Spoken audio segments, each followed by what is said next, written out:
introduction to Sister Yasemin Inal. She grew up in Istanbul, Turkey, and she came to the U.S. As a teenager and to further her studies.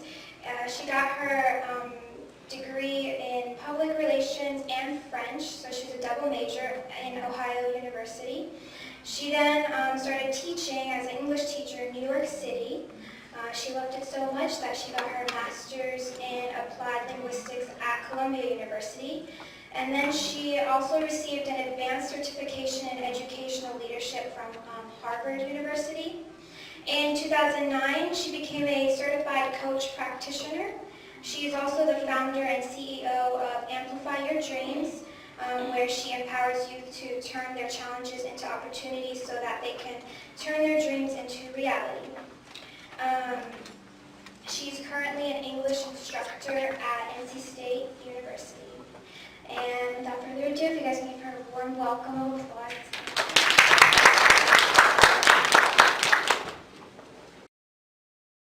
When I was 17 years old, that's the time that I decided that I wanted to actually wear the hijab. Even though I grew up as a Muslim, by name, pretty much in Istanbul, Turkey, I never really thought about wearing it because it wasn't something that anybody in my family did. My mom wasn't wearing the hijab, my sisters were not wearing the hijab, and I was the youngest of 3 girls. So I never really thought that I would wear the hijab. Even though I saw people on the street, walking down the street, they'd be wearing it, but to me it was just something that they did, and I never thought that I had to do it personally. I thought it was just something that, you either do it or you don't, and it's okay, you're still a Muslim. When I was 16 years old, I decided to come to the U.S. to study. And that was my first exposure to the real Islam. And, that was my path to finding my faith, which is pretty ironic because it's not a Muslim country, right? So a lot of people thought that was really weird, like you went to the U.S. and you found your faith there. So when I came here and I was at Ohio University, I was blessed with an amazing Muslim community. That was like people from all over the world. And we also had American Muslims, people who had actually become a Muslim and started practicing the faith regardless of what their parents thought. And to me that was really, really deep because when I saw these young women practicing the faith and wearing the hijab and praying 5 times a day, I really felt ashamed of myself. Because I thought, okay, I should be better because I was born into it. I come from a culture that teaches Islam, and that's really what triggered my interest in doing more research. So that's how I started. That was my journey to Islam. And the interesting thing is, it was a struggle at first. I really wanted to practice it. I really wanted to wear it. But I had this inner struggle because I also like to show my hair. It was just a natural thing. I never thought that I could do it.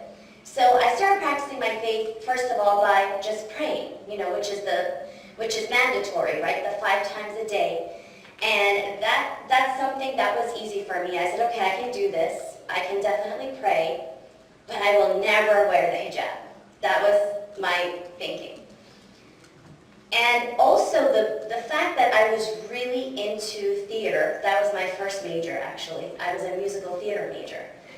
That was also pulling me away from the idea of having to wear the hijab because I knew that I would be limiting myself to roles like, Maria in The Sound of Music or Sister Act or something like that.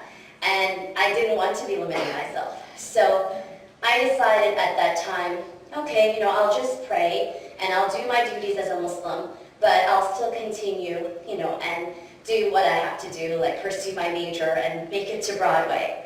So really my story, when I tell people, from Broadway to Islam, I never made it to Broadway because I didn't go that far. But, people get interested because to them it's something that they haven't really heard of. So during my middle of my freshman year, I went to a conference in Chicago. And this was like where a lot of Muslims got together, and there were, scholars and motivational speakers. So I attended this with a bunch of my friends, and that was really the turning point of my life. That's when I decided, okay, I'm going to wear it, and it's going to be for good. That's it. I'm going to wear it and I'm not going to take it off. Especially after hearing one speaker, I was really touched by his speech, and I said, I'm going to do it no matter how hard it is for me to do it. And finally, I went to school. It was after the Christmas break, so the semester was over, we went back to classes, and I remember going into my French class. So I had taken French the first semester, right? So the second semester, I was hoping that I wouldn't see anybody in the classroom from the previous semester. So I still remember looking, kind of taking a peek and seeing if there's anybody that I know from the previous semester. And there was this girl in the front, and I was like, oh my God, I know her. I was just so scared for some reason. I had that fear of how are people going to react to this? What are they going to say? I was just so worried about it as a 17-year-old, and it's normal, right?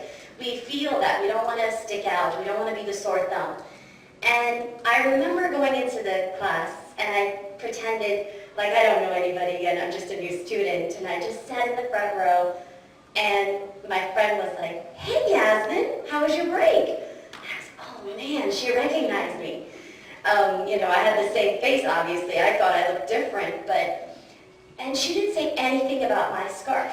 Nothing. And that's really what was scary about it, because I was just wondering what she was thinking. Like, what in the world is going through her mind? And after some time, she opened up, and after a week or two, and she said, can I ask you a personal question?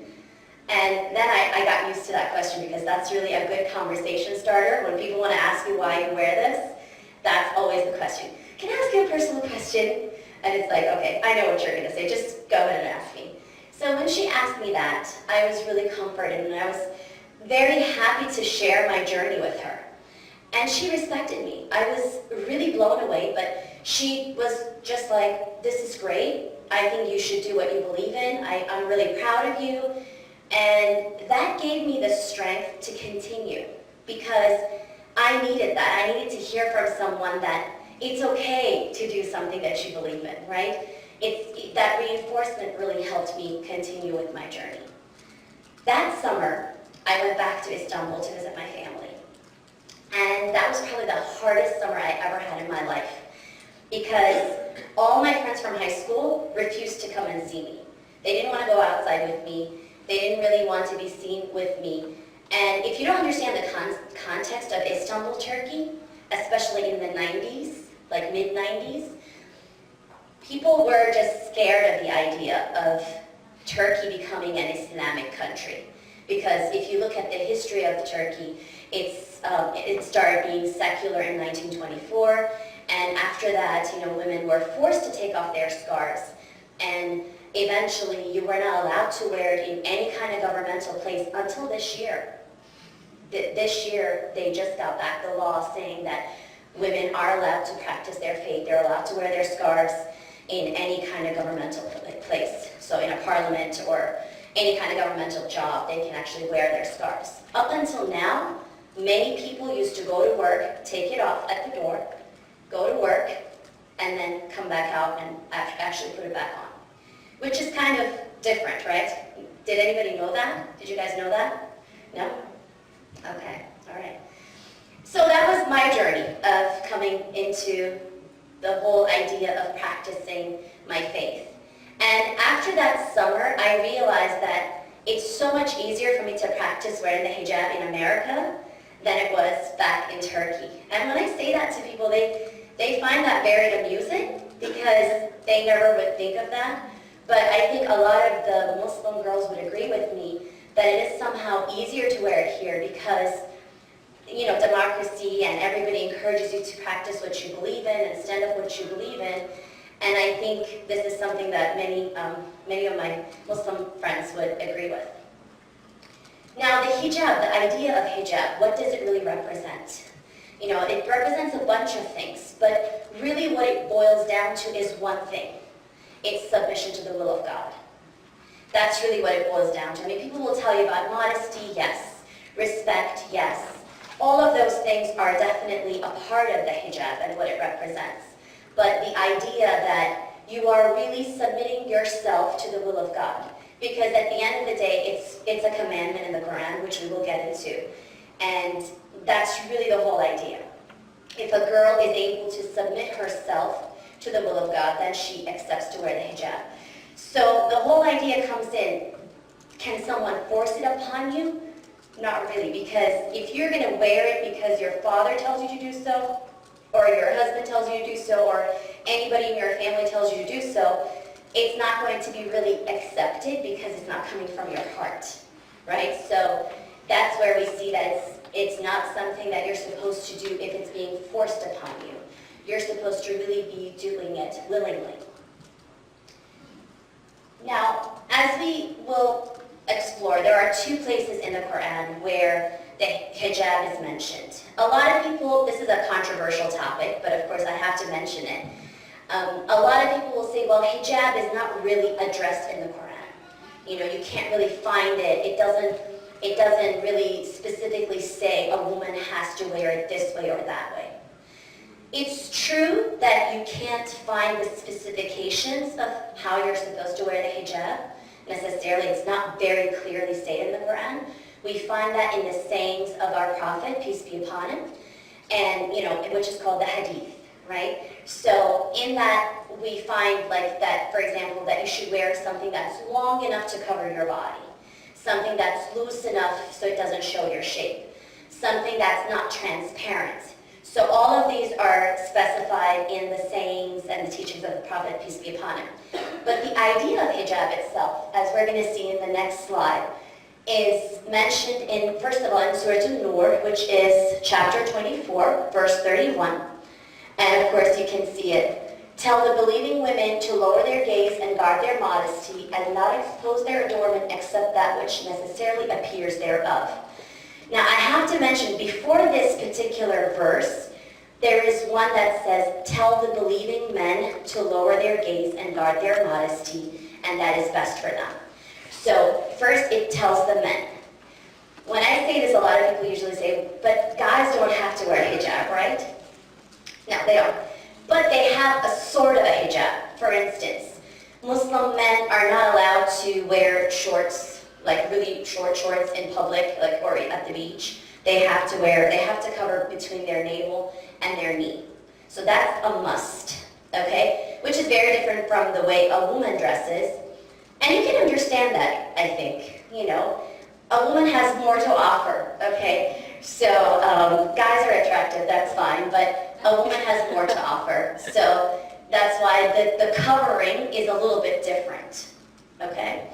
And it mentions that you need to wrap your khimar, like it's a plural form of khimar, which is a headdress. So it is mentioned by name that you wear some sort of a headdress over your body and you cover your bosom.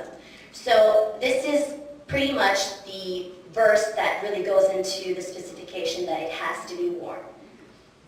And then it lists the people that you can actually expose yourself to. Because that's a question that really comes up. A lot of people ask me, so do you wear this at home? And my answer is, of course not. That's the whole idea. I only wear it when I go outside. And at home, I don't have to wear it. So if you have a husband or your brothers or your father, whoever is related to you, they can see you without your scarf. And it's just the men outside, the strangers who are not related to you, who cannot see your beauty. Because it's just something that they don't need to see. It's not relevant, okay? The next ayah, the next verse is, O Prophet, tell your wives and your daughters and the women of the believers to draw their veils over their bodies. And then it explains why. So this is the reasoning behind it. That will be better, that they should be known as free, respectable women. Now sometimes when I go into this ayat, a lot of people say, well, does it mean if you're not wearing a scarf that you shouldn't be respected? Of course not. It doesn't mean that someone who wears the hijab, the scarf, is modest and someone who's not is immodest. That's really not what it implies. But it's just something that emphasizes your modesty. It just makes it very apparent that this is what you stand for and that you have certain guidelines that you follow. So people are aware of it. And we're going to get into, in the next slide, that hijab is not really something that's strange. I mean, it's not something that only Islam came with. If we look at the other traditions, you find it as listed here, right, in all the religions pretty much, and different cultures. You find women wearing a hijab. My son was doing some sort of a social studies project, and he was learning about the pilgrims, and he had to find all kinds of pictures. And when he was doing the research, he said, "Mommy, look, there are a lot of Muslim women. They were immigrating to the U.S., in the 1800s." And I told him that they were actually from Eastern Europe or different parts of Europe. But if you see them, they're wearing a scarf, right? Most of the people who were immigrating, if you look at those images, they were covered. In New York City, if you ever go to a Jewish neighborhood, you will still find the Jewish girls, the Jewish women wearing long dresses. They never wear pants, ever. And they always have some sort of a covering on their heads, either a wig or some sort of a scarf like you might see over there in the very bottom. The same thing with the Amish. You guys ever went to an Amish town? Pennsylvania, Ohio? Nobody likes that kind of farm. I love the Amish. I really respect them. And I love their fresh milk and eggs and stuff. So I've been to their town a few times. And I was actually recently at a networking event where I saw this woman totally covered, and she looked just like an Amish person. So I ran to her and I was so excited, and I said, "Hi, my name is Yasmin. Nice meeting you. Are you Amish?" She was like, "No, I'm actually from a conservative Christian church." So then I realized that there are still some churches where the women also dress very modestly. So the whole idea, basically, it's not foreign. It's not something that is just unique to Islam. Of course, you find more Muslim women wearing it probably than any other religion right now, but it is something that has been depicted in all the religions. And I just want you to think about Mary, for those of you who are following Christianity. If you ever see any picture or portrait or statue of Mary, you know that she's never been depicted without a veil, right? Some sort of a veil.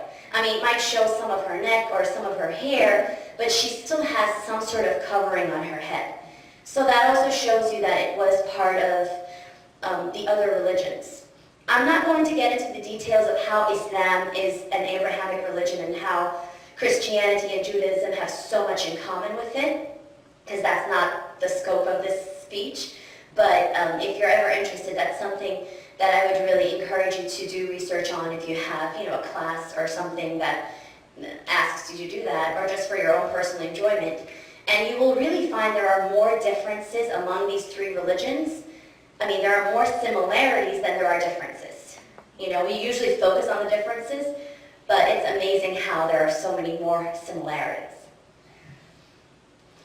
All right, so I'm going to talk about 5 cool facts about hijab. The first one is that you never have a bad hair day.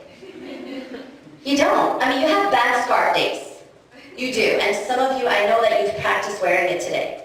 Anybody experienced a bad scarf day? Yeah? Okay, so you were fixing your hijab all day? Yeah. So that happens. You have to go to the bathroom and kind of pin it again. And people usually freak out when they see that I have this push pin. They're like, "Doesn't that poke you?" No, you just kind of get used to it. But that's one of the cool facts. The second fact is you can pretend you don't speak English when you're in a situation where someone's bothering you. I'll give you an example. I was in New York City. I lived in New York City for about 12 years, and I'm still alive. Yeah. So I used to take the subway to Columbia, right, when I was doing my master's, and every single day, some dude would bother me. Every single day. Lots of beggars, right, in New York City. Very, very sad. Lots of homeless people. So they come on, and they always were attracted to me. I don't know why. They probably thought, okay, she must be religious, she believes in God, so she's going to give for the sake of God. And it was getting really annoying because every day I would have to face these people. So sometimes I would pretend I don't speak English. So it comes in handy. Fact number 3, you can buy a lot of scarves without really feeling guilty, for the shopaholics, okay? So for the girls who like to shop, you have an excuse because you wear the hijab now, so now you need a new scarf. And, it's a good excuse. Fact number 4, at the airport, you don't have to go through this machine. This machine is really dangerous, by the way. For those of you who go fly out, I'm a frequent flyer. I usually don't take this. I hate it because it has so much radiation. So if you're a hijabi, most likely you're going to be asked not to go through the machine anyway. You're going to be asked to be patted down. So it's a pretty cool advantage as well. And fact number 5 is that you don't need a Bluetooth or a headpiece. You can use your hijab as a very convenient device to stick your phone in as a hands-free phone. Seriously, This is just to add a little bit of humor, but on a more serious note, I want to talk about the idea that a lot of young women nowadays, especially in Western countries, so we see this in not only in the US, but Canada, UK, Australia, there's a big revival among the second generation of Muslims, basically people who've come here, right? Their parents came from other countries, and these are the second generation. So they were born here, raised here. They want to embrace their identity, and they want to feel confident as proud American Muslims. It's not something that's weird. Like, you could be American and you could be a Muslim at the same time. There's nothing wrong with that. And so the whole idea in Western countries, you will see a lot of Muslim women, a lot of young girls wearing the hijab and saying that it's their choice, it's their right, that they want to do it. If you've heard of what's happening in France, I don't know, you guys are following the politics going on there? A little bit? Okay. So in France, they started giving tickets to people who actually wear the hijab. They started banning people, especially the ones who cover their faces. And after they started doing it, more Muslim women started covering their faces just because they were outraged by the law. And they said, this is my face, I have a right to cover it or not cover it if I choose to. And they started getting tickets. So there's a huge revival. And when you see a Muslim woman, most likely in the West, it's their choice because they wanted to do it. Because they could take it off, right? No one is really forcing you. But if you look at a Muslim country, on the other hand, there are some countries, well, specifically Saudi Arabia is probably the only country where it's being forced by law that you have to wear a hijab. Even if you are not a Muslim, but you're there, and you're working there, or you're studying there, or you're doing something, you have to cover your hair, basically. That's the minimum. So, is that allowed in Islam? That's debatable, but really, it's not supposed to be. It's not supposed to be forced upon women to do this. So I just want to kind of clarify that, because you might be confused. You might see countries where they're forcing women to do it. It's not supposed to be that way. But also, they're not supposed to force a woman to take it off. Right? So we see two extreme sides of it. It should be a woman's choice, but we've already established that it is something that is mentioned in the Quran, so there is no argument about it. There are some topics in Islam, it's debatable. There are differences of opinion, like, for instance, whether you eat the meat that has been slaughtered by a Muslim or a non-Muslim. There is a debate on that. Like kosher, like halal, right? If you guys know the word halal. So some people go with the idea, okay, I can only eat the meat that has been slaughtered with the name of Allah, versus I can eat the meat of the people of the book, which is Christians and Jews, okay? So, but the idea of hijab is not debatable. It is in the Quran. I just wanted to clarify that. And the second point that I really wanted to make is the idea that most Muslim women feel that this is an empowerment for them. It is something that's liberating versus oppressing. Because I know that in the media or in many places where, the moment someone sees you with a hijab, they automatically assume that you're this oppressed, very submissive person, and you just walk behind like 5 feet, behind a guy, and, all these stereotypes. But it's really not the case. Again, in some cultures, it might be. But Islamically, that's not the case. So, this is all I have for you, and I'm going to open it up for questions and answers. I hope that you benefited from this. Thank you.